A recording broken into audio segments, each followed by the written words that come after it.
రాముల వారి కళ్యాణం అంటే మొదట గుర్తొచ్చేది పల్లెటూలే. చలో పందిళ్లు వేసి సాంప్రదాయబద్ధంగా చేసే శ్రీరామనవమి వేడుకలు ఎవరినైనా కనువిందు కలిగిస్తాయి.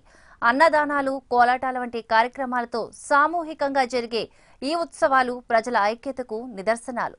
కృష్ణా జిల్లా వెల్లంకి గ్రామంలో జరిగిన శ్రీరామనవమి వేడుకలు అందుకు ఉదాహరణ.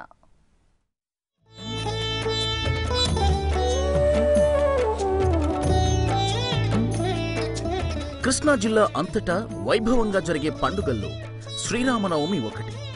ప్రజలంతా కలిసి సీతారాముల పెళ్లి చేసి లోక కళ్యాణం జరగాలని కోరుకుంటారు. వీరులపాడు మండలం వెల్లంకి గ్రామంలో జరిగిన వేడుకల్లో గ్రామస్తుల ఐక్యత ఉట్టిపడింది. అందరూ కలిసి సామూహికంగా పూజలు చేశారు. దాతల సాయంతో 2000 మందికి అన్నదానం కూడా చేశారు. 1940లో నిర్మించిన శ్రీ సీతారామచంద్ర స్వామి ఆలయంలో ఏటా శ్రీ సీతారామ నవమి వేడుకలు ఘనంగా నిర్వహిస్తున్నారు.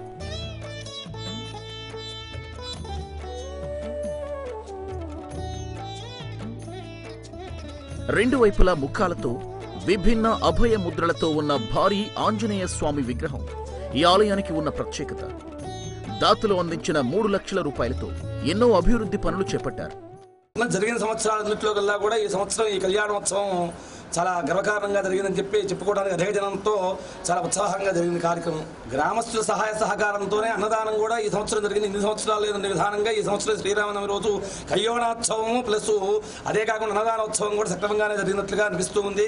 కానీ జరిగిన సంవత్సరాల కల్లా ఈ సంవత్సరం ఎక్కువగా చాలా విశేషంగా ఉంది. శ్రీరామ నవమి నాడు అందరూ కలిసి మెలిసి పూజలు చేస్తామని గ్రామస్తులు తెలిపారు. సంఘటితంగా ఉండడమే తమ విజయానికి కారణమని తెలిపారు. పండుగల వేళ ఆధ్యాత్మిక కార్యక్రమాలతో పాటు సేవా కార్యక్రమాలు నిర్వహిస్తున్నామని వెల్లడించారు. మా ఊర్లో ఉన్న పెద్దలందరూ సహకారంతో ఈ సంవత్సరం అన్నదానం కూడా జరుగుతుంది. అన్నదానం కూడా ప్రతి ఒక్కరికి కూడా లేదనుకుండా అన్నదానం కూడా ఘనంగా జరుపుకుంటున్నాం.